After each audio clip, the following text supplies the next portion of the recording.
thief was heading back home when he spotted an insanely expensive luxury car parked on the roadside. He couldn't understand how such a valuable vehicle had ended up there. Driven by greed, he slowly approached it and began pulling at the door.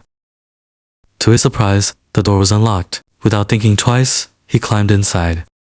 But he had no idea he was stepping straight into a deadly trap. Once inside, he started searching for expensive items, but there was absolutely nothing to steal. Then he tried opening the doors, only to discover that none of them would move. He assumed the car's security system had been activated. Afraid the owner might show up, he quickly removed his jacket, wrapped it around his fist, and started smashing the window. But the glass didn't even get a scratch. He kicked it repeatedly with all his strength, yet nothing happened. Frustrated, he began pressing buttons across the dashboard. Suddenly, a call appeared on the car's screen. Terrified, he refused to answer. What he didn't realize was that cameras mounted inside the car were recording his every move. Panicking, he tried tearing apart the door panel, but injured his hand in the process. Even then, the door wouldn't open because it had a thick steel plate hidden inside. The phone kept ringing.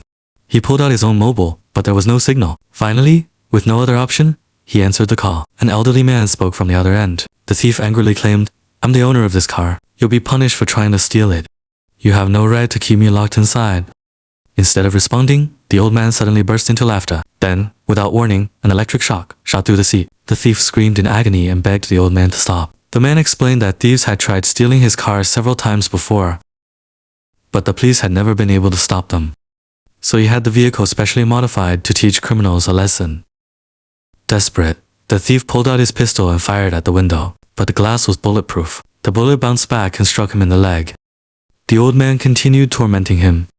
Sometimes he turned the air conditioning freezing cold, and other times he blasted terrifying sounds through the speakers. Slowly, the thief began losing his mind. He remained trapped inside the car for 2 entire days. Eventually, he even had to relieve himself inside the vehicle. Weak from hunger and thirst, he begged the old man for some water. The old man replied, "First, tell me your ID number. If this is your first theft, I might let you go. Otherwise, I'll kill you." Terrified, the thief revealed his ID number. The old man then turned the air conditioning up to maximum heat. The thief became drenched in sweat and desperately cried for water. After 5 miserable days, without proper food or water, the exhausted thief accidentally managed to start the car and tried to escape.